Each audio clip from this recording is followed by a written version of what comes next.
পশ্চিমবঙ্গের এমন একটি জায়গা যেখানে একই সঙ্গে রয়েছে রাজকীয় ইতিহাস আর শত বছরের ঐতিহ্যবাহী রথযাত্রা। আজকের ভিডিওতে আমরা ঘুরে দেখব পূর্ব মেদিনীপুরের মহিষাদলের অপূর্ব রাজবাড়ি এবং বাংলার অন্যতম বিখ্যাত রথ উৎসব। তাই ভিডিওটি শেষ পর্যন্ত অবশ্যই দেখতে থাকুন, কারণ ভিডিওর শেষে দেখাবো এমন কিছু দৃশ্য যা হয়তো এর আগে আপনি কখনো দেখেননি। তো চলুন ভিডিওটি শুরু করা যাক।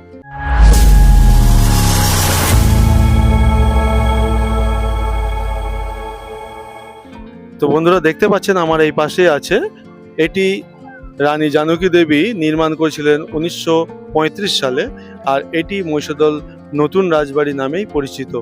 চলো ভিতরে, যদি ভিডিও অ্যালাউ থাকে তাহলে অবশ্যই তোমাদেরকে দেখাবো ভিতরের মধ্যে কি কি আছে। আমি এখন দাঁড়িয়ে আছি পূর্ব মেদিনীপুর জেলার অন্যতম ঐতিহাসিক নিদর্শন মহিষাদল রাজবাড়ির গেটের সামনে। কয়েকশো বছরের ইতিহাস, রাজকীয় স্থাপত্য এবং বাংলার ঐতিহ্য আজও এই রাজ পরিবারের প্রতিটি ইটের গায়ে যেন লেখা আছে। এটা হচ্ছে ফুলবাগ রাজবাড়ি, তাই তো? মহিষাদল ফুলবাগ রাজবাড়ি। প্রবেশ মূল্য 20 টাকা। রাজবাড়ির ভেতরে দেখবেন, রাজবাড়ির ভেতরে টিকিট দেখবেন। আচ্ছা, এখানে দেখেন, এখানে দেখবেন, এখানে আমরা করে নিয়েছেন, দেখে নিলাম। আচ্ছা, এটা আমরা চেকিং করি। এই রাজবাড়িটা হচ্ছে ফুলবাগ রাজবাড়ি। ফুলবাগ রাজবাড়ি। ইতিহাস অনুযায়ী 16 শতকের শেষের দিকে উত্তরপ্রদেশের সমাজবেদীয় ব্রাহ্মণ জনার্দন উপাধ্যায় ব্যবসার কাজে বাংলায় আসেন। পরে তিনি তৎকালীন শাসক কল্যাণ রায় চৌধুরীর কাছ থেকে এই মহিষাদল জমিদারি অধিকার লাভ করেন। এরপর থেকেই মহিষাদল রাজবংশের সূচনা হয়।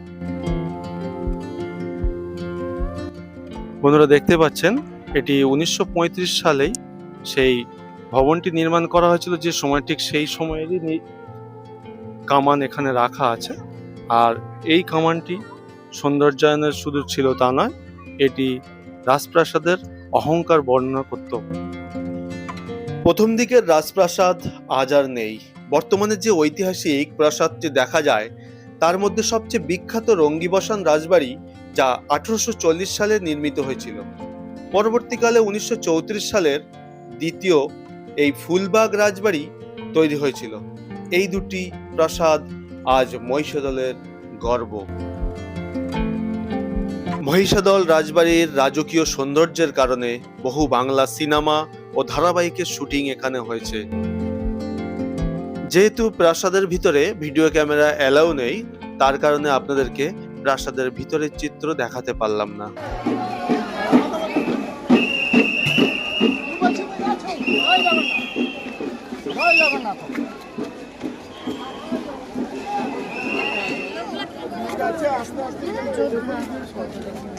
বন্ধুরা, মহিষাদল রাজবাড়ি থেকে বেরিয়ে এগিয়ে চললাম সেই মহিষাদলের ঐতিহ্যবাহী পুরনো রথযাত্রার দিকে, কেননা আর কিছুক্ষণের মধ্যেই সেই রথ উৎসব পালন হবে এবং রথ টানা হবে।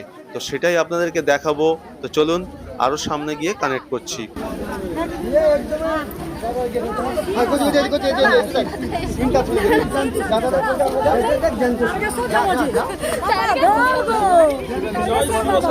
জয় শিব শম্ভু, জয় শিব শম্ভু, জয় শিব শম্ভু।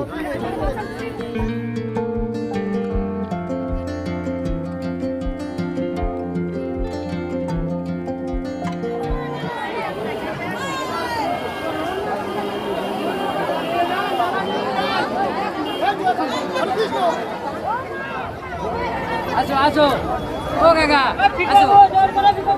এই যে 50 টাকা 30 টাকা বলো।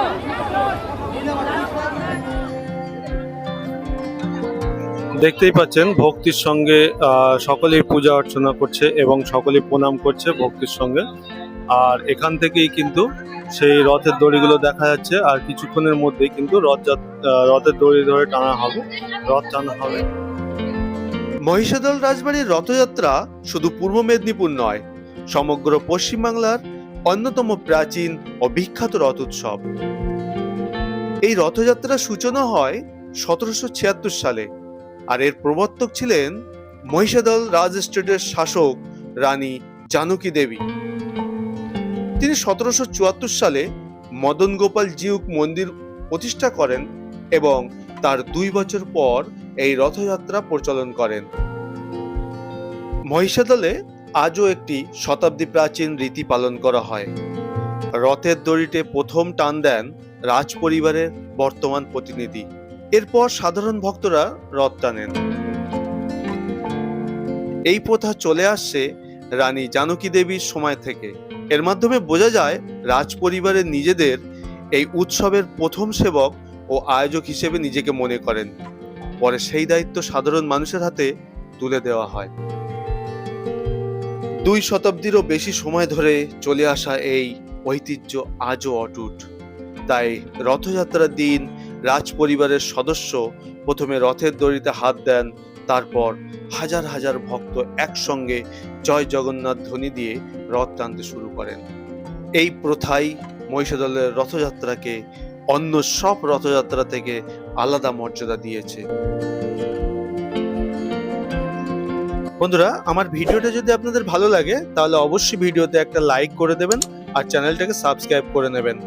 পাশে থাকা বেল বাটনটাকে অন করে দিয়ে অল নোটিফিকেশন অল করে নেবেন, তাহলে পরবর্তী ভিডিও নোটিফিকেশন সবার আগে পেয়ে যাবেন।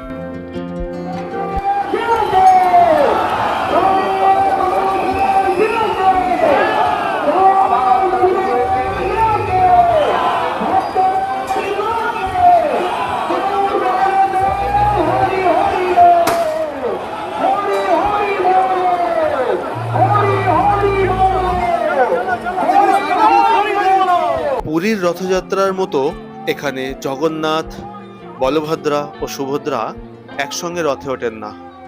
মহিষাদল রাজ পরিবারের কুলদেবতা মদন গোপাল জিউ এবং শ্রী জগন্নাথ দেবকে রথে বসানো হয়। এটাই এই রথযাত্রার অন্যতম বৈশিষ্ট্য। মহিষাদলের রথকে ভারতের সবচেয়ে উঁচু কাঠের রথগুলির মধ্যেও একটি ধরা হয়। বর্তমানে এর উচ্চতা প্রায় 75 ফুট এবং এতে 36টি চাকা রয়েছে। প্রতি বছর লক্ষাধিক মানুষ এই রথযাত্রা উৎসব দেখতে ভিড় করেন। ইতিহাসকে শুধু বইয়ের পাতায় নয়, নিজের চোখে দেখতে চাইলে একবার অবশ্যই চলে আসুন মহিষাদল রাজবাড়ির রথযাত্রায়।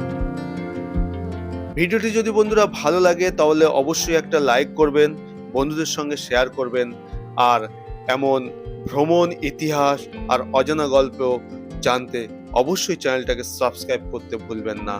দেখা হচ্ছে আবার একটা নতুন ভিডিওর মাধ্যমে। ভালো থাকবেন, সুস্থ থাকবেন।